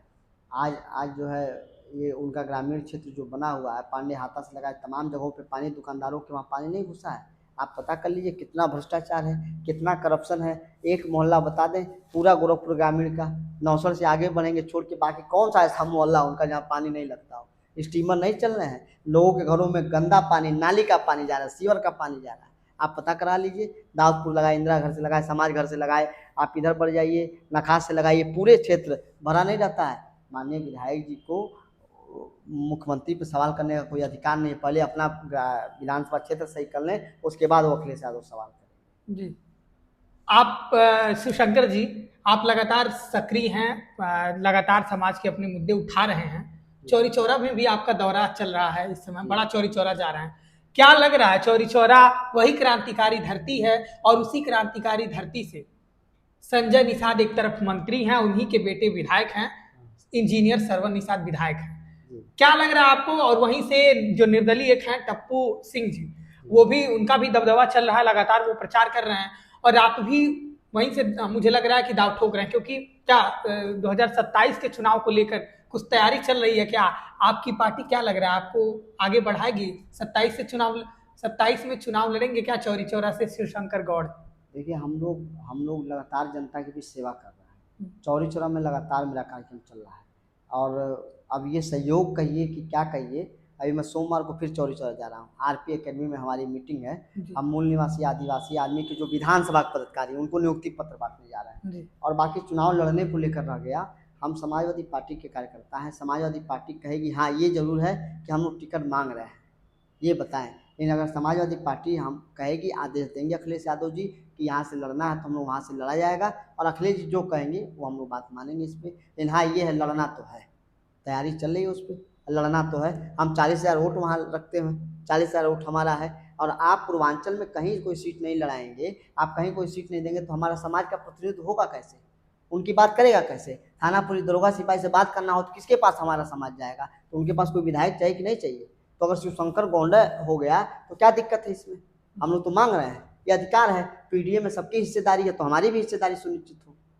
हम सब जगह वोट देते तो हमारी भी हिस्सेदारी सुनिश्चित हो। तो चौरी चौरा हम लोगों की तैयारी है, अब देखिए क्या। तो चौरी चौरा से लड़ेंगे और विधायक बनेंगे शिवशंकर गौड़? काहे बड़े बड़े, देखिए बिना किसी के भाग पे लिखा विधायक बन सकता है, तो हम लोग तो मेहनत करने वाले लोग हैं, छात्र संघ से निकले हुए लोग हैं, तो हम लोग भी विधायक बन सकते हैं। विधायक बनने के लिए कोई विशेष तरकीब नहीं ना चाहिए। अब हम राजनीतिक परिवार से आते नहीं, बड़े परिवार से नहीं आते हैं, गरीब परिवार से आते हैं। हमने लोगों का शोषण, उत्पीड़न, पीड़ा देखा है। हम लगातार लोगों के बीच काम करने का कार्य किए हैं, तो हम भी सदन जाना चाहते हैं। सदन जाएंगे तब तो अपने उस गरीब तबके की बात करेंगे, तब तो उस गरीब गौंड की बात करेंगे। आपने अजय गौड़ दरोगा को बस्ती में मार दिया, कोई सजा नहीं हो पाया अपराधियों को। आप कामजी गौड़ को मार दिए, कोई सजा नहीं हो पाया। 19 साल के निखिल गौड़ को बड़हलगंज में गला घोट के दशहरे के दिन मार दिया जाता है, कोई आवाज उठाने वाला नहीं है। आप गगहा में हत्या करते हो, आप कैंपियरगंज में हत्या करते हो, आप गुलानिया में मारते हो, तो कोई तो नेता चाहिए। ये समाज जो हमारा है वो समाज चाहता है कि शिवशंकर गौड़ हमारा नेता हो। ये समाज हमको प्रेम करता है, समाज साथ देना चाहता है, क्योंकि इनके मुंह में अगर कोई जबान डाल सकता है तो शिवशंकर गौड़ डाल सकता है, और इनके हक और आवाज़ की बात कोई कर सकता है तो शिवशंकर गौड़ कर रहा है। और इनके लिए मैं सदन जाना चाहता हूँ। बाकी मेरी कोई मंशा नहीं है राजनीति में, क्योंकि राजनीति किया जाएगा जनता के हित के लिए किया जाएगा, और जनता के हित के लिए हम लोग सवाल नहीं पूछेंगे। शिवशंकर गौड़ की अपनी महत्वाकांक्षा क्या है? क्या वो एक विधायक बनना चाहते हैं? कहा भी जाता है कि शिवशंकर गौड़ मंत्री बनना चाहते हैं। क्या लग रहा है, आने वाले भविष्य के मंत्री से हम बात कर रहे हैं शिवशंकर जी? आप देखिए, महत्वाकांक्षा तो सबके मन में है। माननीय मुख्यमंत्री जी के मन में प्रधानमंत्री बनने का महत्वाकांक्षा है, माननीय योगी आदित्यनाथ जी महाराज जी के मन में प्रधानमंत्री बनने का महत्वाकांक्षा है। तो शिवशंकर गौड़ को अगर मंत्री बनने की महत्वाकांक्षा होगी तो क्या दिक्कत है? हम लोग मंत्री नहीं बन सकते, मंत्री कोई ऊपर से आता है। हम अगर मंत्री बनेंगे तो हम उस गरीब तबके की बात करेंगे, उस शोषित तबके की बात करेंगे। और महत्वाकांक्षा नहीं है, ये जरूरी है। अगर हिस्सेदारी की बात होगी, हिस्सेदारी सुनिश्चित करने की बात होगी, तो हमको भी हिस्सेदारी मिलना चाहिए ना। हमारे लोग कहाँ पैरवी कराने जाएंगे? हमारे लोग किसके दरवाजे पे जाएंगे? हमारे लोग केवल वोट देने की मशीन है। हम केवल वोट देंगे आपको, हम केवल आपको चुनाव जिताएंगे। आखिर उनके भी किसी नेता को बैठाएंगे कि नहीं बैठाएंगे? और नहीं बैठाएंगे तो हमारा गरीब तबका कहाँ जाएगा? किसी विधानसभा में आतिश जी हम 20,000 से कम नहीं है, मिनिमम 20,000 है। आप रामकोला बढ़िए, चलिए आप तमकुई राज से लगाए, चलिए देवरिया के नेबुआ रनौरिया से लगाए, चलिए फाजिल नगर से लगाए, हम दिखाते कितनी संख्या में हम हैं। हम 50,000, 60,000, 70,000 की संख्या में, लेकिन एक भी मंत्री नहीं है, ये सुनिश्चित होना चाहिए। और महत्वाकांक्षा नहीं है, हम चाहते हैं, बाबा साहब डॉक्टर अम्बेडकर ने जो सपना दिखाया, माननीय काशीराम साहब ने जो कहा कि कलम में ताकत पैदा करो, तो हम कलम में ताकत पैदा करना चाहते हैं जनता के बदौलत। अगर जनता का बदौलत हमारी कलम में ताकत आएगी तब हम इस जनता के लिए लिख पाएंगे। तमाम लोग, हमारे लोग बीमार होते हैं, मर जाते हैं, दिल्ली मुंबई नहीं जा पाते हैं, एम्स नहीं जा पाते हैं, पीजीआई नहीं जा पाते हैं, उनके लिए मंत्री चाहिए, लिखने के लिए नहीं लिखने चाहिए। तमाम इंटर कॉलेज, डिग्री कॉलेजों, विश्वविद्यालयों में एडमिशन का पत्र कौन लिखेगा? मंत्री ना लिखेगा। तो ये जरूरी है कि इनका कोई मंत्री हो, इस समाज का कोई मंत्री हो। तो अगर शिवशंकर चाहता मंत्री होना, हम नहीं चाहते, समाज के लिए मंत्री होना चाहते हैं कि हम बन के इनकी सेवा कर सके, इनको मुख्य धारा में ला सके। जी। आज तक कौन पूछा हम लोग को? सदन के गलियारों तक हम नहीं जा पाए, प्रधानी तक हम नहीं जा पाए। तो शिवशंकर गौर चाहता है कि हमारे लोग बीडीसी प्रधान हो, जिला पंचायत सदस्य हो, विधानसभाओं में जाए, विधान परिषदों में जाए, तो हम सपना देखेंगे तब ना होगा। ये काम हम लोग के आदमी कर रहा है सर। जी, मेरा अगला सवाल ये है शिवशंकर जी, अब आते हैं गोरखपुर विश्वविद्यालय, छात्र नेता का तर्ज है और शिवशंकर गौड़ इस समय पीला गमछा लिए हुए हैं, लेकिन जरा उसके बारे में बताइए, विश्वविद्यालय की राजनीति को आप कैसे देखते हैं? रिकॉर्ड बनता जा रहा है, 10 वर्ष हो जाएंगे, गोरखपुर विश्वविद्यालय में चुनाव नहीं हो रहे हैं, छात्र संघ बहाली होगा या नहीं? अब तो ये लोग सवाल पूछ रहे हैं। आखिरी बार जब हम लोग चुनाव लड़े थे 2016 में, तब से चुनाव बंद है। 17 में बंद था, फिर 18 में मतदान के 2 दिन पहले बंद था, फिर उसके बाद चुनाव हुए ही नहीं। चुनाव हुए नहीं जी। और अखिल भारतीय विद्यार्थी परिषद जो बहुत बड़ा संगठन बनने का बात करती है, और पहले तो मैं आपको बता दूं, ये जो गठजोड़ है दलितों, पिछड़ों का, अगड़ों का, भारतीय जनता पार्टी और अखिल भारतीय विद्यार्थी परिषद पूरे उत्तर प्रदेश में भयभीत है। कहीं भी एक सिंगल ऐसा कोई विश्वविद्यालय नहीं होगा जहां ये सरकार चुनाव करा ले। इनका जो छात्र संगठन है एबीवीपी, जो कहता है कि हम बहुत बड़े संगठन हैं, हम बहुत काम करते हैं, एक जगह चुनाव नहीं करा सकते, डर के नाते, भयभीत के नाते, जहां ये चुनाव कराएंगे तो एक भी सीटें चुनाव नहीं जीत पाएंगे। और वर्तमान की जो सरकार है वो तानाशाही सरकार है, वो नौधे पौधों को काट देना चाहती, खत्म कर देना चाहती है। और राजनीति की प्रथम पाठशाला होती है छात्र संघ की राजनीति। आप देखिए, समाजवादी पार्टी की जब भी सरकार रही है तो श्रद्धेय मुलायम सिंह यादव जी ने एक नहीं सैकड़ों, और मैं कहता हूँ दर्जनों के दर्जनों ऐसे विधायक, ऐसे सांसद, ऐसे मंत्री छात्र राजनीति से जुड़े हुए लोगों को बनाया। वही काम माननीय अखिलेश यादव जी ने किया। तमाम उदाहरण हमारे पास, तमाम एग्जाम्पल हमारे पास है। लेकिन भारतीय जनता पार्टी की सरकार अपने बेटा बेटी को केवल लाना चाहती है। अभी एक मिश्रा जी का वो बने हैं प्रदेश अध्यक्ष, क्या नाम है उनका, युवा मोर्चा के, रोहित मिश्रा जी ना, बीजेपी में, हाँ, युवा मोर्चा के प्रदेश अध्यक्ष बने हैं, युवा मोर्चा के, इलाहाबाद के छात्र संघ के नेता रहे वो, अध्यक्ष भी रहे वो। बहुत लंबा लंबा भाषण अभी उनका रील उलाता है, लेकिन उनकी सरकार है, 10 वर्ष होने जा रहा है, लेकिन छात्र संघ की कोई बात नहीं। बहुत लंबा लंबा वो देते हैं, क्या कहते हैं, बयान देते हैं, और तमाम चीज़ें वो कह रहे थे, शेर व शायरी पढ़ते थे। लेकिन उस छात्र संघों की जब बात आती, युवाओं के प्रतिनिधित्व की बात आती है, तो कोई बोलने वाला नहीं, ना भारतीय जनता पार्टी का युवा मोर्चा बोलने वाला, ना ही एबीवीपी बोलने वाला। हमारी सरकार आएगी तो हम छात्र संघ चुनाव कराएंगे। इस सरकार में छात्र संघ चुनाव नहीं हो पाएंगे गोरखपुर विश्वविद्यालय, क्या लग रहा है आपको? नहीं हो पाएंगे। सरकार डरती है छात्र नेताओं से। एक छात्र नेता आए थे सतीश प्रजापति, उनका कहना यह था कि जिस दिन विश्वविद्यालय में एबीवीपी मजबूत हो जाएगी उसी दिन छात्र संघ चुनाव हो जाएगा। क्या आप मानते हैं इस बात को? और एबीवीपी कहीं मजबूत नहीं हो पाएगी, कभी मजबूत नहीं होगी, आपको लग रहा है एबीवीपी? हाँ, हमको नहीं लग रहा कहीं मजबूत हो पाएगी। वो तो कह रहे हैं कि हम सभी जो है संगठन, अब वो क्या कह रहे हैं उनके कहने दीजिए, हमसे जो कहवाना हमसे पूछिए, कौन क्या कह रहा हमें नहीं जानते, आप हमारी बात जी। वो तो कह रहे हैं कि सबके पास जाएंगे और हम सबसे आग्रह करेंगे कि चुनाव हो और विश्वविद्यालय में चुनाव होगा। अब देखिए, उनकी मर्जी क्या है, वो क्या करते हैं वो जाने, हमारी मर्जी क्या, हम क्या करेंगे हम जाने। जी। शिवशंकर गौड़ एक कहाँ से निकलते हैं जरा लोग, क्योंकि युवा आपके बारे में जानना चाहेंगे। आप एक युवा चेहरा हैं और आप जिस समाज से आते हैं उस समाज में लोगों को निकल कर आकर और बोलना बहुत बड़ी बात होती है। छात्र राजनीति से निकलकर समाजवादी पार्टी में आप हैं, अनुसूचित जो मोर्चा है वो संभाल रहे हैं, अनुसूचित जनजाति का। शिवशंकर गौड़ जी, आप अपने बारे में जरा बताइए, क्योंकि वो आपको सुनना चाहेंगे। कहाँ से आपने शुरुआत की और कैसे विश्वविद्यालय की राजनीति से अब समाजवादी पार्टी और फिर आगे शिवशंकर गौड़ कैसे आगे बढ़ेंगे? राष्ट्रीय इंटर कॉलेज से इंटर किया और इंटर करके विश्वविद्यालय का एंट्रेंस एग्जाम भरा था 3 जगह, सेंटर, डुइस, डीएनडीसी और यूनिवर्सिटी। जी सेंट्रल में प्रथम लिस्ट में नाम आ गया था, पहली सूची में। और डीएनडीसी में मेरिट पे होता था। यूनिवर्सिटी में 2 दिन बाद हुआ है। तो पहले 12 में जब मैं विश्वविद्यालय में आया तो बड़ा आक्रामक तेवर था हम लोगों का, अभी भी है जी हम लोग लाइन लग रहा था तो हम लोग उसमें विद्रोह की। और 12 में जब कल्याण संकाय प्रतिनिधि का चुनाव हुआ विश्वविद्यालय में, जी तो हम लोग चुनाव लड़ने के लिए तैयार हो गए कि हम लोग चुनाव लड़ेंगे। 12 में फर्स्ट ईयर में जब विश्वविद्यालय में फर्स्ट ईयर में बच्चा पहुंचता, जब क्लास खोजना वो लगता है, तो शिवशंकर गौड़ चुनाव लड़ रहा था। जब लोग अपना सिलेबस मिलाते हैं तो हम हैंडबिल छपवा रहे थे। 2012 की बात कर रहा हूँ। जब लोग मिलना जुलना चाहते तो हम लोग उस समय चुनाव लड़ रहे थे तमाम साथियों के साथ। तो बड़ा संघर्ष का दौर रहा, बहुत मार खाए, बहुत आंदोलन हुआ, हर आंदोलन में आगे रहे। यहाँ से लखनऊ तक पूरे प्रदेश में बना था, 7 सदस्यीय कमेटी बनी थी चुनाव कराने को लेकर। सपा सरकार थी उस समय, तो हम सपा में नहीं थे। तो पूरे प्रदेश के छात्र नेताओं के संघ का भी मैं पदाधिकारी रहा हूँ, आपको बता दूँ। पूरे प्रदेश के छात्र नेताओं के संघ का पदाधिकारी रहा हूँ। गोरखपुर विश्वविद्यालय में छात्र संघ संघर्ष समिति का अभी भी अध्यक्ष हूँ मैं। छात्र नेताओं के संघ का मैं अध्यक्ष हूँ। और तमाम आंदोलन ऐसे हम लोगों ने किया। तो तमाम संघर्ष का दिन है। बहुत गरीबी से निकला हूँ। पिताजी ठेला चलाते थे, लोगों के घरों में काम किया हूँ, गैस बेचा हूँ, तमाम काम करते करते आज यहाँ तक आया हूँ। मेहनत करते करते, पहनने को जूता नहीं था, पहनने को कपड़ा नहीं था, पूरा भरपेट भोजन नहीं मिल पाता था। बहुत बड़ा परिवार था, कमाने वाले पिताजी थे। तो बहुत मेहनत कर करके लोगों के घरों में खाना खिलाने का काम, लोगों के घरों में काम करने का काम दादी के साथ।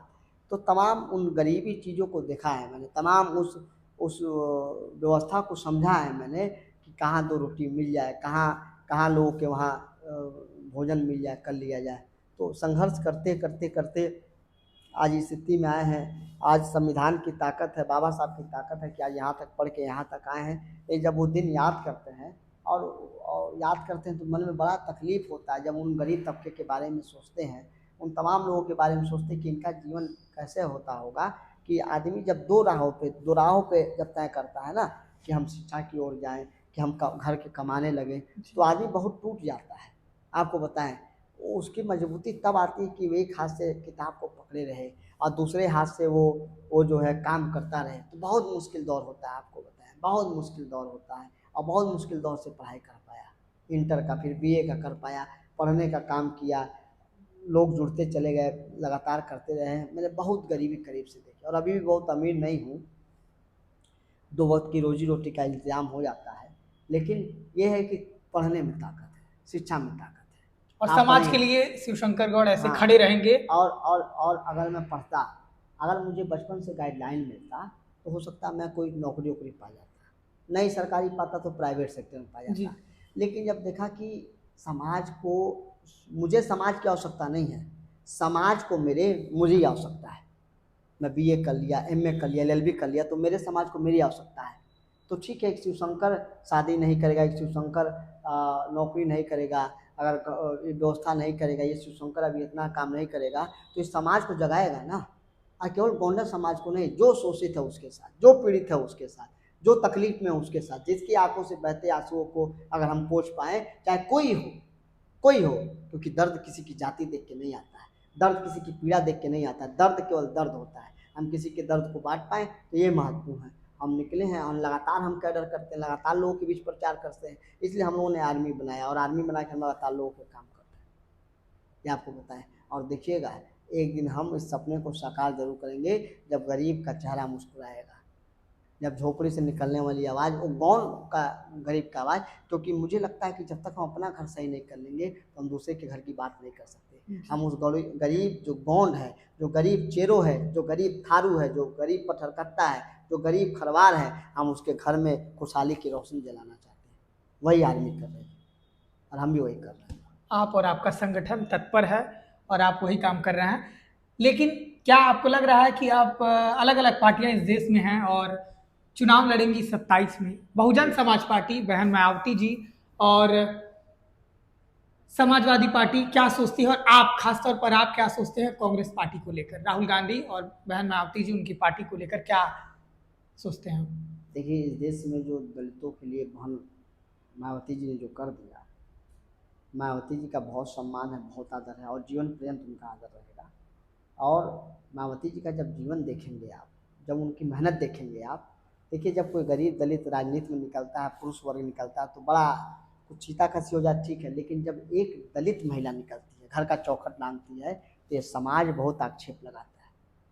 लेकिन अपने जीवन के सुख को त्याग कर, अपने जीवन के तमाम सुख सुविधाओं को त्याग कर, लात मार कर, ठुकरा कर बहन मायावती जी ने इस बहुजन समाज को बहुत कुछ दिया है। मेरे मन में उनके प्रति बहुत आदर है, बहुत सम्मान है। उस जिस तबके से वो आती हैं, उस तबके पे यहाँ तक पहुँच पाना बहुत मुश्किल काम है, बहुत मुश्किल। और उस कुर्सी पे बैठने के बाद आपको बताऊं, उस कुर्सी पे बैठने के बाद सबसे मजबूत निर्णय करना है, फैसला करना है, ये सबसे मुश्किल काम है। लेडीज होके, जिसके घर में किसी का बाप दादा प्रधान ना रहा हो, विधायक ना रहा हो, उसको मुख्यमंत्री के कुर्सी पे बैठ के जब नौकरशाह संचालित करता हो, लेकिन नौकरशाहों को भी एक लाइन में खड़ा करके, तो मायावती ऐसा कोई दूसरा व्यक्तित्व हो नहीं सकता। और जहाँ तक बात आपने कांग्रेस पार्टी की, इस देश के श्रद्धेय नेता हैं माननीय राहुल गांधी जी, और हमारे राष्ट्रीय अध्यक्ष, परम आदरणीय राष्ट्रीय अध्यक्ष श्री अखिलेश यादव जी से गठजोड़ है, गठबंधन है। तो ये निर्णय माननीय हमारे नेता राष्ट्रीय अध्यक्ष श्री अखिलेश यादव जी करेंगे, उनका निर्णय है, और हम लोग गठबंधन में लड़ रहे हैं, और निश्चित तौर पर हम इस बार परिवर्तन करने जा रहे हैं, बड़े स्तर परिवर्तन। बहन मायावती जी की आपने बात कही, क्या मायावती जी को कहा जा रहा है कि राजनीति में इतनी सक्रिय नहीं है? कई आक्षेप उन पर लगते हैं कि बीजेपी की बी टीम बनकर वो काम कर रही हैं, कांग्रेस और समाजवादी पार्टी से उनका किनारा रहता है। अगर वो इसमें गठबंधन करती तो जाहिर तौर पे बीजेपी को एक कड़ा मुकाबला दिया जा सकता था। क्या लग रहा है? मैं बहन मायावती जी के पर बोलने के लिए मेरी हैसियत नहीं है मायावती जी पे, लेकिन बहुजन समाज पार्टी पे मैं बात कर सकता हूँ। बहन जी बहुत बड़ी शख्सियत है जी, लेकिन बहुजन समाज पार्टी अगर इस समय अगर समाज का जो मोमेंट चल रहा है, उस मोमेंट में अगर प्रतिभाग करती, तो निश्चित तौर पे ये संघीय मानसिकता के लोग, ये दूषित मानसिकता के लोग, ये आरक्षण विरोधी लोग रुक जाते। अब बीएसपी क्यों नहीं कर रही है? अब बीएसपी के लोग जाने, उनका कुछ प्लान होगा, कुछ स्ट्रेटजी होगी, या बिक गए होंगे, या तो इंतजार कर रहे होंगे, या तो क्या है, ये निश्चित तौर पर वही जान सकते। तमाम मुद्दों पर हमने बात की। छात्र जो निकल रहे हैं सड़कों पर, उन पर भी एक कमेंट आपसे ले लेते हैं, क्योंकि देश भर के छात्र सड़कों पर निकले, उन्होंने इस्तीफा भी ले लिया शिक्षा मंत्री धर्मेंद्र प्रधान का, लेकिन शिक्षा व्यवस्था लचर है, एकदम लचीली व्यवस्था पड़ी हुई है। देश भर में अगर देखें आप तो राजस्थान क्या, बिहार क्या, उत्तर प्रदेश, अखिलेश यादव भी आपके मुद्दा उठा चुके हैं। वो तो कह रहे हैं कि केवल गोरखपुर में ही 500, पता नहीं उन्होंने कहां से डेटा लिया है, 500 स्कूल को बंद कर दिया गया है। डेटा सरकारी डेटा है, वो कहां से पाएंगे? अखिलेश यादव जी आरोप लगा रहे हैं। और एक डेटा हमारे पास भी है कि शिक्षा मंत्रालय का ही डेटा है कि 10 सालों में 1 लाख से अधिक स्कूल बंद हुए हैं, लेकिन सरकार का कहना है कि स्कूल बंद नहीं हुए हैं, बल्कि उसे मर्जर कर दिया गया है। लेकिन शिक्षा मंत्रालय का कहना है कि वो 1 लाख से ज्यादा गजब की सरकार है। हर चौक चौराहों पे कंपोजिट दारू का दुकान है। कंपोजिट मतलब हमको लगता है बियर इंग्लिश इकट्ठे भी करता है हर चौक चौराहों पे। और जो प्राइमरी जहाँ बच्चा पढ़ने जा रहा है, तो उसको मर्ज कर दिया गया कि 4 किलोमीटर 5 किलोमीटर का बच्चा दूर जाए पढ़ने के लिए। इससे बड़ा सरकार देख लीजिए, दारू की दुकान हर चौक चौराहे पे, और विद्यालय जो है 5 किलोमीटर दूर पे। अरे दारू की दुकान हर 10 किलोमीटर पे बनाते आप, और स्कूल हर चौक चौराहों पे बना देते आप। ये नहीं कर सकते। स्कूलें बंद हो रहे हैं और बच्चे प्राइमरी स्कूल के बच्चे निकल रहे हैं सड़कों पर, वो स्कूलों में ताला जड़ दे रहे हैं, राजस्थान से, बिहार से। बिहार में तो अब पूरे अगर देश में देखेंगे आप 10 साल में, ये भी एक रिकॉर्ड है कि 1 लाख से ज्यादा स्कूलों में, प्राइमरी स्कूलों में, एक स्कूल में एक टीचर के भरोसे पूरी व्यवस्था है। ये पहला। और दूसरी बात की निकल रहे हैं छात्र सड़कों पर, वो ताला जड़ दे रहे हैं, वो कह रहे हैं कि ना शौचालय की व्यवस्था है, ना सफाई की व्यवस्था है, ना मिड डे मील की बढ़िया व्यवस्था है, ना तो कोई वहां मतलब बुनियादी सुविधा के नाम पर जीरो। कैसी व्यवस्था में हम जी रहे हैं?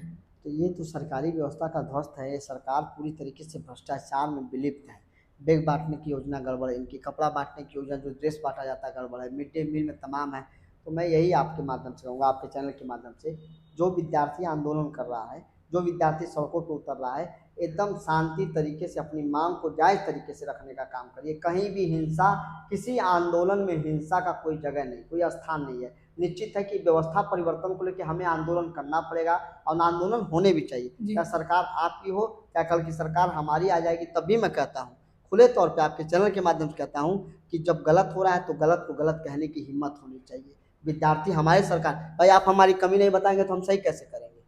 तो विद्यार्थियों आंदोलन करो, आप इस सरकार के खिलाफ खूब मोर्चाबंदी करो, लेकिन कहीं भी अराजकता नहीं, कहीं भी हिंसा नहीं, कहीं भी अमर्यादा नहीं। मैं एक चीज़ और देखता हूँ आतिश जी कि जो विद्यार्थी आंदोलन करता है, विद्यार्थी नेता कभी अश्लील और अपशब्द नहीं बोलता है।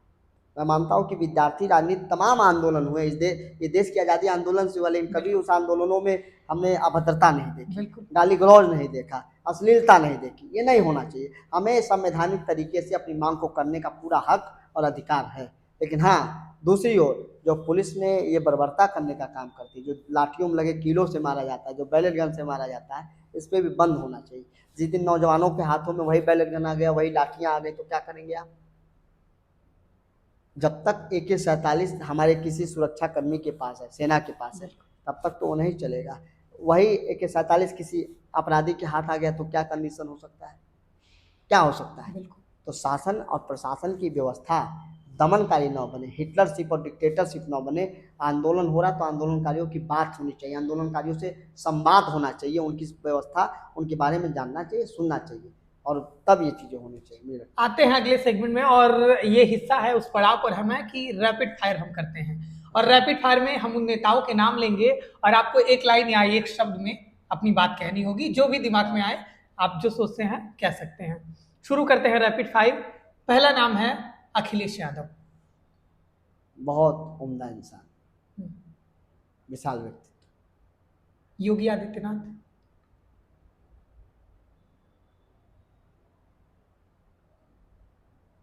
उलझे हुए। उलझे हुए? आपको लग रहा है उलझे रहते हैं? प्रधानमंत्री मोदी।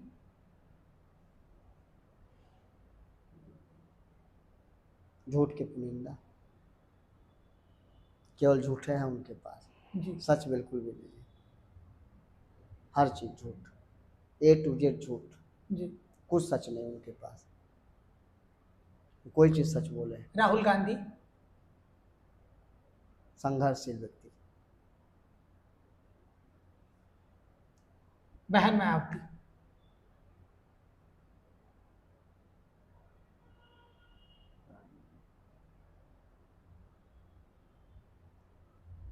टाइम लग रहा है शिवशंकर जी, सोच रहा हूँ शब्द क्या है। बहन मायावती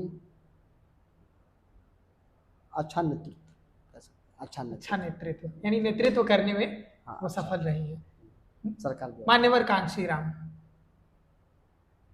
वो तो बहुत महान व्यक्तित्व है, हम लोग तो उन्हीं के आदर्शों पर चल रहा है। महान व्यक्तित्व। बाबा साहब अम्बेडकर। इनके लिए तो शब्द विहीन, हमारे डिक्शनरी में कोई शब्द नहीं बाबा साहब के, कोई शब्द नहीं। बाबा साहब अम्बेडकर साहब के लिए तो कोई शब्द नहीं जिससे मैं अलंकृत कर सकूं। मुझे लगता है पूरे दुनिया का शब्द मिला दिया जाए तब भी डॉक्टर BR अम्बेडकर के लिए कम पड़ेगा, ये मुझे लगता है। आपको लग रहा है? तो 27 के चुनाव पर पूरा हमने बात की। आप युवाओं से जो एक तरफ आंदोलन कर रहे हैं, आपने कहा कि पैलेट गन का इस्तेमाल हुआ, AK-47 का इस्तेमाल हुआ, एक तरफ कई सारे अगर देखें राज्यों में अलग अलग 100-200 मुकदमे लगातार युवाओं पे हुए। फिर सुप्रीम कोर्ट ने ही आदेश दिया कि मुकदमों को वापस लिया जाए, राज्य सरकारें अब उन मुकदमों को वापस ले रही हैं। आंदोलन और छात्र संघ और छात्रों का जो आंदोलन चल रहा है उसको लेकर आप क्या संदेश देंगे, युवाओं से क्या कहना चाहेंगे जाते जाते? इस देश को बनाने में हमारे पुरखा पुरनिया तमाम पूर्वजों ने बहुत कुर्बानियाँ दी हैं। मैं उन नौजवानों से निवेदन करना चाहता हूँ कि अपने हितों को, मांग को लेकर हमको सड़कों पर उतरना चाहिए, लेकिन कहीं भी हिंसा आंदोलन का हिस्सेदार ना बने, कहीं भी अमर्यादा न टूटे, हम अपनी मांग को पुरजोर तरीके से रखें। वहीं दूसरी तरफ सरकार ये सुनिश्चित करे कि विद्यार्थियों से, छात्रों से, नौजवानों से संवाद स्थापित हो। मैं उस नेपाल की तरह जो आंदोलन हुआ, मैं अपने भारत को नेपाल की तरह हिस्सा नहीं देखना चाहता। जो बांग्लादेश में हुआ, मैं भारत को नहीं देखना चाहता हूँ। मैं दोनों पक्षों से कहूँगा, मैं स्वयं नौजवान हूँ, स्वयं छात्र राजनीति से आया हूँ, कि मुद्दों पर टकराहट है। मैं माननीय योगी आदित्यनाथ जी की विचारधाराओं से बहुत विरोधी हूँ, माननीय प्रधानमंत्री जी का बहुत विरोधी हूँ, लेकिन मैं माननीय मुख्यमंत्री योगी जी का, माननीय प्रधानमंत्री मोदी जी का मैं सम्मान भी करता हूँ। हमारे देश के हिस्सेदार हैं, लेकिन हमसे संवाद हो, और उस संवाद में मैं नौजवानों से यही निवेदन करना चाहता हूँ, कहीं भी आंदोलन का हिस्सेदार हिंसा नहीं होना चाहिए, मांग जरूर होनी चाहिए। जी, तमाम सारे मुद्दों पर शिवशंकर जी बेबाक अंदाज में बोलने के लिए आपका बहुत स्वागत है। धन्यवाद, बहुत धन्यवाद आपका जी। तो शिवशंकर गौड़ को आप सुन रहे थे। शिवशंकर गौड़ सामाजिक रूप से जो जिन जातियों में, जिन समाज की बात की जाती है, पिछड़ी जातियां, अति पिछड़ी जातियां, वहां से निकल कर कैसे विश्वविद्यालय की राजनीति में 2-2 बार चुनाव लड़े, हालांकि वो जीत नहीं दर्ज कर पाए, लेकिन एक छात्र नेता के तौर पर उनकी गोरखपुर में पहचान है। अनुसूचित जनजाति प्रकोष्ठ के उपाध्यक्ष के तौर पर वो समाजवादी पार्टी का झंडा बुलंद कर रहे हैं।